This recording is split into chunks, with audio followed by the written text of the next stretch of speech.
रहमतुल्लाहि व बरकातुहू। आए कुछ यादें, कुछ बातें, कुछ कायनात के राज़ व नियाज़ एक दूसरे को सुनाते हैं, सुनते हैं। आजकल हर बंदा एक बात महसूस कर रहा, यकीनन आपने भी की होगी। वक्त बहुत तेजी से गुजर रहा, बरकत खत्म हो गई। जबकि आज से बहुत साल पहले ऐसा नहीं था। अपने बड़ों बुजुर्गों से पूछे, वो बताएंगे कि उनके दौर में वक्त में कितनी बरकत हुआ करती थी। जबकि आज ऐसा नहीं।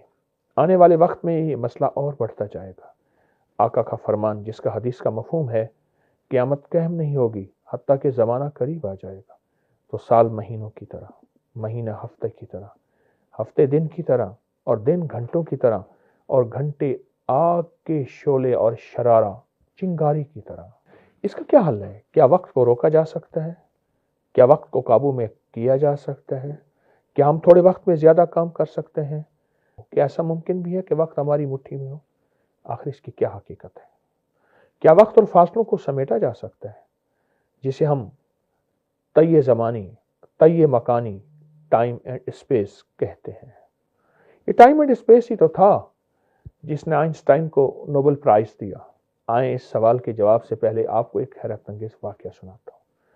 शेख अबुल हसन अली बिन मोहम्मद अल मुअज्जिन कहते हैं, मैं दिमश्क के बाबर सगीर की मस्जिद में मुअज्जिन था। और वहाँ खिदमत किया करता था। मुसाफिर और परदेशी लोग अक्सर उस मस्जिद में रात गुजारते थे। एक साल एक ऐसा शख्स आया जो बहुत बावकार, पर्दापोश था। मस्जिद से बाहर नहीं निकलता था। मैंने उन लोगों, मकामी लोगों को उसके बारे में बताया। उन्होंने इस मुसाफिर की खिदमत में कुछ पेश किया। उसने लेने से इनकार कर दिया। इन्हीं दिनों में इस मुसाफिर ने मुझे यह कहते हुए सुना, मेरा बड़ा दिल चाहता है मैं बैतुल मक़दस की ज़ियारत करूं। काश कोई ऐसा होता जो मुझे रमला तक पहुंचा देता। वो मुसाफिर मुझसे कहने लगे, मैं तुम्हें ले चलूंगा। जब हमने इशा की नमाज पढ़ ली तो उसने मुझसे पूछा, क्या तुम अपने इरादे पर कायम हो? रमला जाना चाहते हो? बैतुल मक़दस जाना चाहते हो? मैंने कहा हाँ। उसने कहा चलो। मैं बाजार गया, वहां से कुछ खाने पीने की चीजें ली, मस्जिद की जिम्मेदारी किसी के सुपुर्द की और उसके साथ निकल पड़ा। मुझे अलवता, दिमश्क का एक मैदानी इलाका है, की तरफ ले गए और मुझसे कहा, बिल्कुल वहीं कदम रखना जहां मैंने अपना कदम रखा है। मैंने वैसे ही किया। हम चलते रहे यहां तक कि सुबह सादिक का वक्त हो गया। वो मेरी नजरों से ओझल हो गया। मैंने उससे पुकारा मगर उसने कोई जवाब ना दिया। मैं परेशान होकर बड़बड़ाने लगा, इन मुसाफिरों का भी अजीब हाल है। मुझे मेरे शहर से बाहर निकाला, अब यहाँ अकेला छोड़ के चले गए। मेरा ख्याल था शायद मैं अभी दिमश्क के आसपास किसी गांव में हूँ। जब मैंने बोलना शुरू किया तो अचानक एक शख्स ने मुझसे पूछा, तुम कौन हो? मैं दिमश्क का रहने वाला हूँ, और उसे अपना पूरा वाकया सुनाया। उस शख्स ने हैरत से कहा, तो मालूम है तुम कहाँ हो? मैंने कहा नहीं। कहा, तुम इस वक्त बैतुल मक़दस के हम्माम के सामने खड़े हो। तुम ये दावा कर रहे हो कल रात दिमश्क से निकले हो? तुम्हारी अकल ठिकाना है? होश है तुम्हें? क्या बोल रहे हो? मैंने कहा, भाई मेरे पास इसकी निशानी मौजूद है। मैंने अपने पास मौजूद दिमश्क का मखसूस खाना निकाला। उस जब ने वो खाना देखा तो उसे यकीन होगा ये चीजें तो दिमश्क के अलावा कहीं नहीं मिलती। तो उसने कहा, वो शख्स जो तुम्हें यहाँ लाया अल्लाह के वलियों में से एक वली था, और उसे तय्युल अर्ज हासिल था, और तय्युल अर्ज का पहला कदम 1400 मील का होता है। फिर जब मैं बैतुल मक़दस में दाखिल हुआ तो मुझे मेरा वही साथी मुसाफिर मिला। उसने मुझे सलाम किया और नाराजगी से क्या कहा, ये क्या बात हुई? तुमने लोगों में मेरा तस्करा करके मुझे कितना रुसवा किया।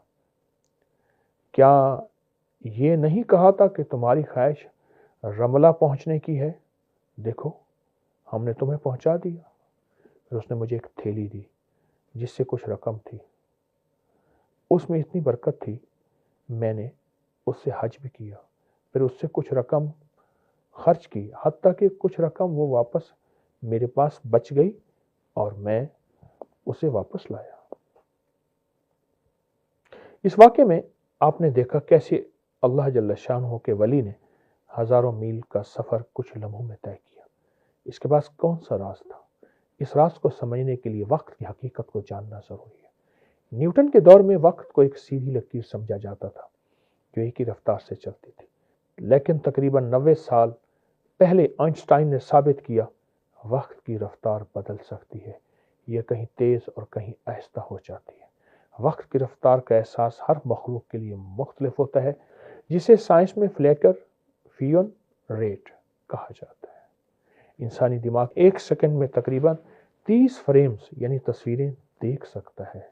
اس کے برعکس عقاب اور باز کے لیے وقت سلو موشن میں چلتا ہے، جس کی وجہ سے وہ تیزی سے شکار کر پاتا ہے۔ مکھی کا دماغ ایک سیکنڈ میں 250 فریمز تک دیکھ سکتا ہے، اس لیے اس کے لیے وقت الٹرا سلو موشن میں ہوتا ہے۔ جب تک انسان ہاتھ اٹھاتا ہے، مکھی کے پاس اتنا وقت ہوتا ہے کہ وہ اطمینان سے دوسرے کمرے میں جا سکے، کیونکہ اسے ہماری حرکت بہت سست نظر آتی ہے۔ وقت کے اس پھیلاؤ اور سکڑاؤ کی مثالیں قرآنی واقعات میں ملتی ہیں۔ اصحاب کہف 309 سال تک سوئے رہے، لیکن بیدار ہونے پر انہیں احساس ہوا وہ ایک دن یا اس کا کچھ حصہ سوئے ہوں گے۔ اللہ تعالیٰ نے ان کے لیے وقت کو سکیڑ دیا، جس کو جدید زبان میں ٹائم ٹریولنگ کہتے ہیں۔ اس طرح سلیمان علیہ السلام کے دربار میں موجود ولی حضرت آصف بن برقیہ جو وقت کے رازوں سے واقف تھے، انہوں نے ملکہ سبا کا تخت پلک جھپکنے میں لانے کا دعویٰ کیا اور ثابت بھی کیا کہ وہ اس نظام وقت سے الگ ہو کر کام کر سکتے ہیں۔ اس طرح واقعہ معراج میں میرے آقا نے ایک لمحے میں 7 آسمان 7 زمینوں کا سفر کیا۔ بعض اولیاء اللہ ایسے ہیں جو ایک دن میں لاکھوں مرتبہ تسبیح، ذکر، درود پڑھتے ہیں، جو عام عقل انسانی اور سمجھ میں نہیں ہے۔ اس طرح کئی علماء نے 80 جلدوں کی کتابیں لکھی ہیں، جو ایک زندگی میں کسی انسان کا لکھنا محال نہیں۔ ان ہستیوں کو ایسا کون سا راز معلوم تھا جو ہمیں معلوم نہیں؟ وہ ایسا کون سا عمل کرتے تھے؟ وقت ان کے قابو میں تھا۔ ہم سے ایسی کیا غلطی ہوئی؟ وقت کی برکت اٹھ گئی۔ میں آپ کو کچھ روحانی ٹوٹکے اور روحانی تحفے دیتا ہوں، جس سے آپ کے وقت میں برکت، آپ تھوڑے وقت میں زیادہ کام کر پائیں، آپ کے لیے وقت اور فاصلے سمٹ جائیں۔ لا یجلیھا لوقتھا الا ھو، قرآن پاک کی ایک آیت مبارک ہے۔ اگر اس آیت کو سانس روک کر 11 مرتبہ پڑھیں، جب بھی آپ اپنا کوئی اہم کام شروع کریں، اس کو صبح شام بھی پڑھ سکتے ہیں، اس کو عصر کی نماز کے بعد بھی پڑھ سکتے ہیں، اور جب بھی کوئی اہم کام شروع کریں، لا یجلیھا لوقتھا الا ھو، 11 بار سانس روک کے چند لمحے پڑھیں، آپ کے وقت میں خاص برکت ہوگی۔ دوسرا عمل، اپنی نماز کی پہلی رکعت میں، ہر نماز کی، خاص طور پہ وہ نماز جو آپ انفرادی پڑھ رہے، جماعت کی نہیں، اپنی نماز کی پہلی رکعت میں سورۃ الم نشرح اور دوسری رکعت میں سورۃ الم تری کیف پڑھنے کا معمول بنائیں۔ اگر آپ وقت کی برکت، دنوں کی برکت، زندگی کی برکت، عمر اور صحت کی برکت، لا علاج بیماریوں سے چھٹکارا چاہتے ہیں تو اس کا اہتمام کریں، پھر قدرت کاملہ کا کرشمہ دیکھیں۔ اللہ پاک اس عمل کی برکت سے رزق کے وہ دروازے کھولتا ہے کہ انسان دنگ رہ جاتا ہے۔ ایک صاحب نے مجھے بتایا کہ اس عمل کی برکت سے اس کے کروڑوں روپے ایسے بن جاتے ہیں کہ انہیں خود پتہ نہیں چلتا کہ وہ غیبی مدد آئی کہاں سے ہے، اس کا رزق وسیع ہو جاتا ہے۔ برکت ایک ایسی چیز ہے جو کبھی ختم نہیں ہوتی، جبکہ کثرت ختم ہو جاتی ہے۔ اس وظیفے میں اتنی تاثیر اور قوت ہے کہ اس سے ایک انوکھی روحانی کیفیت پیدا ہوتی ہے، دل اور من کی دنیا آباد ہوتی ہے اور انسان اللہ کے خاص بندوں میں شامل ہوتا ہے۔ میں نے کئی محدثین، اکابرین، بزرگوں کی زندگی میں اس عمل کا ذکر پایا اور توجہ پائی ہے۔ یہ عمل محدثین اور فقہا کی مستند کتابوں میں ثبوت کے ساتھ صدیوں سے موجود ہے۔ آئیں وقت کی برکت کو اپنی زندگی میں شامل کریں۔ آج میں نے جو روحانی عمل دیے ہیں، اس کو بہت توجہ سے مستقل شامل کریں۔ سدا وقت آپ کے ساتھ، وقت کی برکت آپ کے ساتھ، انشاءاللہ۔